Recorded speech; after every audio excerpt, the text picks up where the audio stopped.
உயிரோடு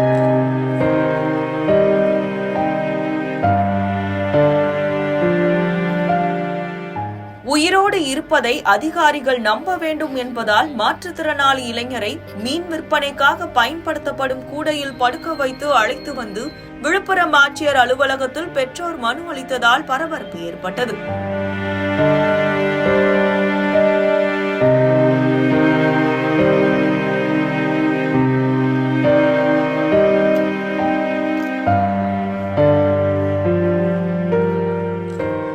விழுப்புரம் அருகே உள்ள மேல்காரணை கிராமத்தைச் சேர்ந்த வெங்கடேசன் காளியம்மாள் என்ற தம்பதியின் மகனான கோவிந்தன் மாற்றுத்திறனாளியாக உள்ளார்.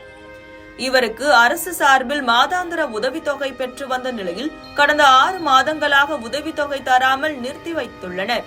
உதவித்தொகை நிறுத்தப்பட்டுள்ளது குறித்து மாற்றுத்திறனாளி அலுவலகத்தில் கோவிந்தனின் தாயார் காளியம்மாள் கேட்டபோது அதிகாரிகள் அலட்சியமாக பதிலளித்து அலைக்கழித்ததோடு கோவிந்தன் இறந்துவிட்டான், அரசை ஏமாற்றி உதவித்தொகை பெறுகிறீர்களா என அதிகாரிகள் கேட்பதாகவும் உதவித்தொகை நிறுத்தியதை வழங்க கோரி 3 முறை மனு அளித்தும் நடவடிக்கை எடுக்கவில்லை என பெற்றோர்கள் குற்றஞ்சாட்டினர். அதிகாரிகள் நம்ப வேண்டும், உயிரோடுதான் தனது மகன் இருக்கான் என்பதை தெரிவிக்க மாற்றுத்திறனாளி இளைஞரை மீன் விற்பனைக்காக பயன்படுத்தப்படும் கூடையில் படுக்க வைத்து 2 சக்கர வாகனத்தில் அழைத்து வந்து விழுப்புரம் ஆட்சியர் அலுவலகத்தில் மனு அளித்ததால் பரபரப்பு ஏற்பட்டது.